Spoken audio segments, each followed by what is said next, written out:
is this a legit sport or is this entertainment? That's what you got to figure it out, you know? If it's legit sport, I guess the next guy in line at 205 would be Ankalaev, and you have to do it just for the respect of the game, but if it's entertainment, dude, Jon Jones versus Alex is the one. What do you think? Is it sport or is it entertainment? Sometimes it's sport, sometimes it just depends what day of the week, I guess.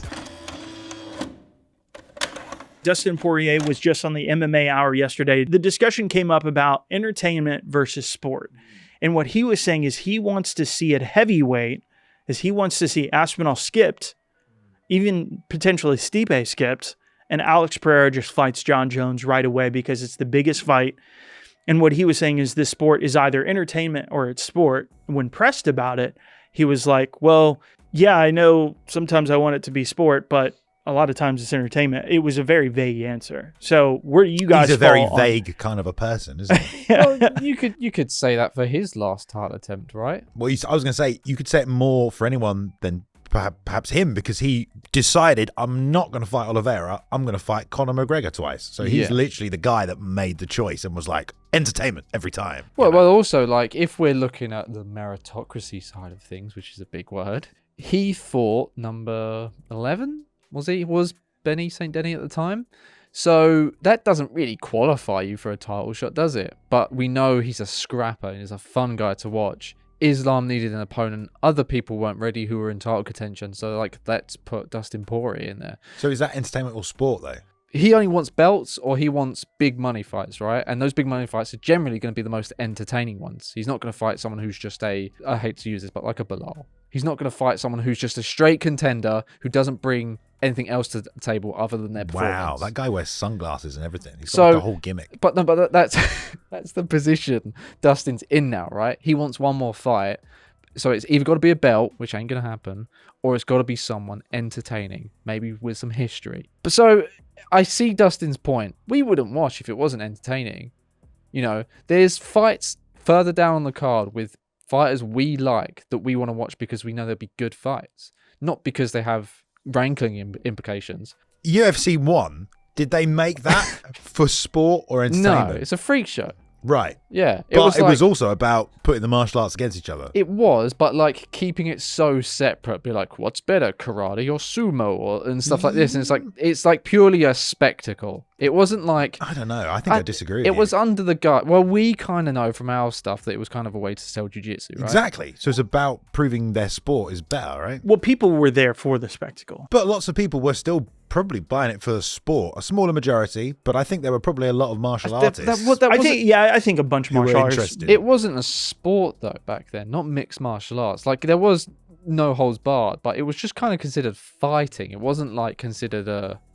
I agree. They very quickly... Yeah, it wasn't like something to follow. It was just something to go see some crazy shit, wasn't it? But it kind of reminds me of how, like, we get to this situation with pro wrestling, and what we talked about is, like, we were putting the shows on as a sport, but quickly found out people pay more for the entertainment. Yeah, the real catch wrestling kind of what happened. History, yeah, it was legitimate, and then people realized if they just kind of tweaked it and made it slightly more entertaining, people would pay a lot more money to see that. But so here's my take on it. If it's just entertainment, CM Punk's the biggest star. But the fact is he fucking lost because it is a sport. Yeah. The sport beat the shit out of him on 2 separate occasions. The second one somehow worse than the first. And it was Mike Jackson, who was the guy that was fed to the guy that was supposed to make Mike Jackson look really bad and CM Punk look good. I think from my perspective, they should be separate. There is an overlap between them, absolutely. For freak show fights, those are fun. Legitimate fights between the best on the planet, those are really fun.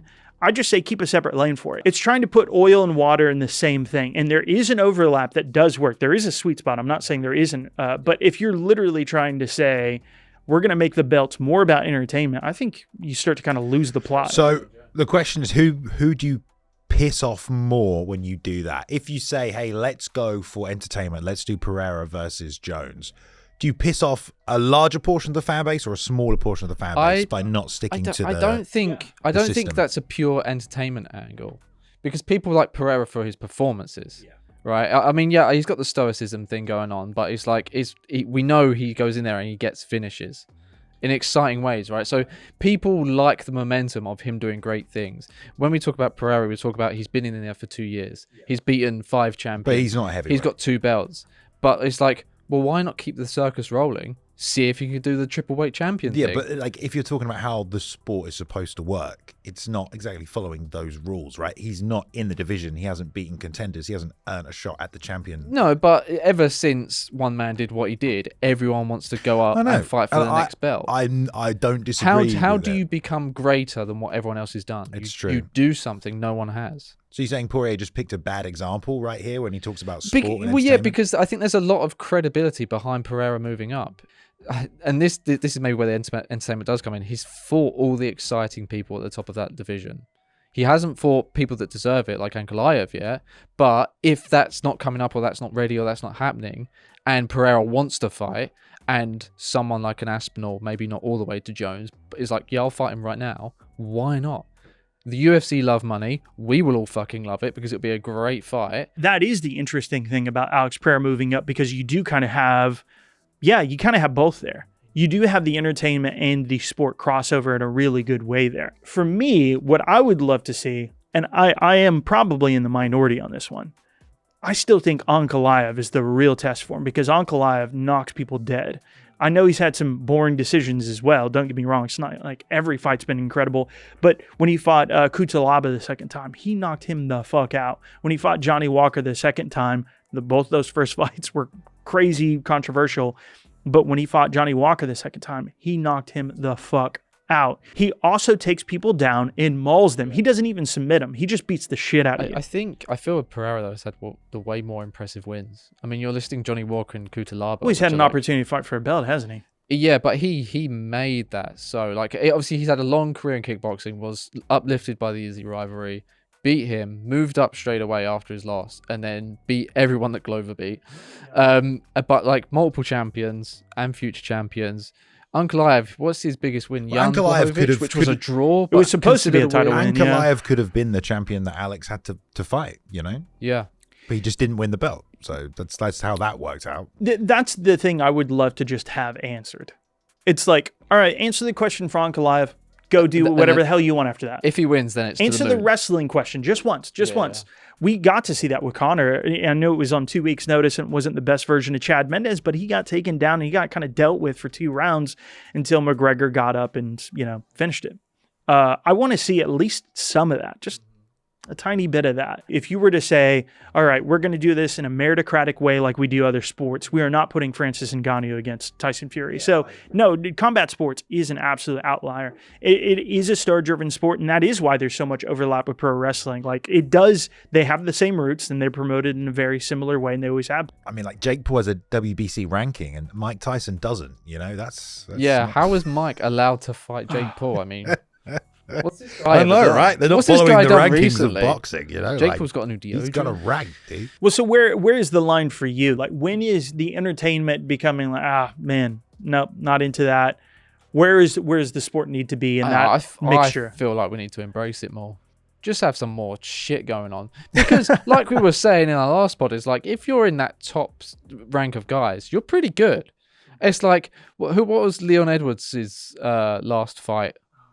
Colby. Before was it before Usman? It was Nate Diaz, unranked Nate Diaz, just because he's Nate Diaz, and it was a great fight. I mean, Nate got pieced up until he had a moment at the end, right? But it's like, because of who he is, because he's tough and he gives you a show, get him in there. Yeah, because he nearly fucking won, didn't he? Right at the end. The whole point at the end of the day is that it's all on personal preference, because you're over here like, I want to see him answer the wrestle question. Some fans are going to be like, fuck that. I don't want to see him fight a wrestler. That will be boring. Let me see him fight the heavyweight. I mean, to me, this answers the question entirely. Like, McGregor is a big star because of what he did and who he did it to. If Conor got dealt with by, like, let's say the Mendes fight ends differently and he gets finished with those elbows, or he gets choked out by that guillotine he tried to throw on him and he rolled out of it. If he finishes him there, The McGregor story is massively slowed down, and he has to get those wins back to regain that ground. But if you have a performance where you just get fucking dealt with, people stop believing in you. You get fraud checked. You get fraud checked, yeah. So that was something that is a whole discussion on Twitter right now. People are saying if Tom Aspinall loses to Blades, that's fraud checked. Meanwhile, they're fighting for a fucking title. Fraud check, Jesus. Yeah, it's What have you basically gotta if do? you lose now, you're a fraud. Yeah. But no, I think isn't like the kind of the BMF title the in between. I think that's a good in between. Of Well, like the sport. that's what I was gonna Because say. obviously now it's been kind of legitimized by people like Holloway, you know, doing what he did, putting on a great performance. You say legitimized though, but what do you mean? Legitimized because Justin and Dustin felt kind of like the consolation prize. It's like, you guys fight your heart out, but you're not belt winners, so let's do this cool fight. But you've said it like We also happen to need a main event, and we always force titles on these Yeah. situations anyway. That's what it felt like. Holloway came up a weight class to fight a Right. guy we all counted him out this against. is all fine. And he put together a spectacular game plan and then finishes the guy in the most badass motherfucking way ever. On the biggest show of So the year, you and say stole the that show with the leg- most stacked card All right. probably ever. It just Yeah. depends on what you. It doesn't really But matter. I don't- don't to pick holes saying in that, this I'm because he's running- not a world champion. No, so I'm running an arrow. He has been, though. He has, but like when you say legitimized, it's like as what? As like one of the best in the world? As like a belt we can hold merit to because Right. we know how good Just Max like the is. people's champion. Yeah. At a certain point, if the fight is good enough, the entertainment will overwrite the sport, I think. I don't know how often sport will overcome people's desire to see a more entertaining fight, but I think quite often, if we all agree, well, we just want to see this fight, we'll collectively overlook. Yes. Do you not sport side think of things. the people that care about it being a sport and the best fight the best is a way smaller portion of I people, think so, right? yeah. Because how hyped, like, the biggest gate ever from McGregor, all that No, shit. just totally disagree. He beats Mendez. He beats Aldo. He knocks him out in 13 fucking seconds. Yeah, but that's... If he talks shit and he loses, nobody gives a shit. You have to do the sport part. You have to actually win. You have to actually be good. I mean, that's But true. Nobody would give a shit about Conor if he fucking lost. Nobody would care about Fedor versus Zuluzinho if Fedor wasn't fucking up Big Nog twice and destroying the shit out of him. And let's see now how he does in a freak show fight. Let's see how Nogueira does when he's beaten Mark Coleman when he was the tournament champion. And then you see Bob Sapp after that because you're like, well, what's the limit? You want to see the limit. That's where the freak show element. And I do think there is room all day for the fights that you called, Yeah. for instance, with Eddie Hall. There's room for that all day. But I think it's like the legitimacy is what makes them fucking huge. I think it comes down to is like you need to have some kind of platform in some kind of way, and to get to that in the UFC or combat sports, usually you have to get to a championship level. You have to fight someone with a name to earn your own name to make a legacy, and then you can have more control over what you do. Because even if you look at something like all the influencer fighting, all the misfits and that stuff, those guys, people want to see them fight because they have an online presence, because they have millions of subscribers or TikTok followers or whatever. It's like you feel like you know them as a person, you know their personality, and yeah, the fighting's shit, but you're still going to tune in. That's not true. These fights bombed as well. When people didn't think the fight was actually going to be good, they didn't tune into the second Tyron Woodley fight with Jake Paul. The thing is, like, if you can tap into that idea of this will be a fun fight, then yeah, you can get people, you can cross that popularity into it. But how many times do you see popular people also bomb in these situations? You see it all the time. In Ngannou and Fury, they thought that was going to be the biggest thing because they could have just sold it on top of their names alone. But everything, all the reports are saying it was under 100K. It did not do well by any stretch of the imagination. So I suppose the answer is it depends on why the fight is going to be entertaining. Yeah, like it can You be. need that legitimacy. Why? So yeah, entertainment is obviously part of it. It would not be here if it wasn't for that. There's like, I'm not saying that's not part of it. I'm saying it's a mixture.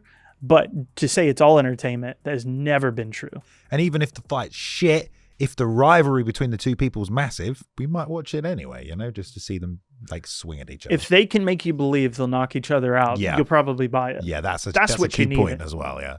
But yeah, what do you guys think about this? Let us know in the comments. I'm sure you already have by the time I've said this. But yeah, that $299, if you guys want to see the whole discussion and how crazy this really got, we are at each other's throats. He's laughing because he's scared right now because Luke took it to him. There's a bunch of drill sound effects in the Yeah, background. some drilling. That'll be cool. That's really good. Listen to that.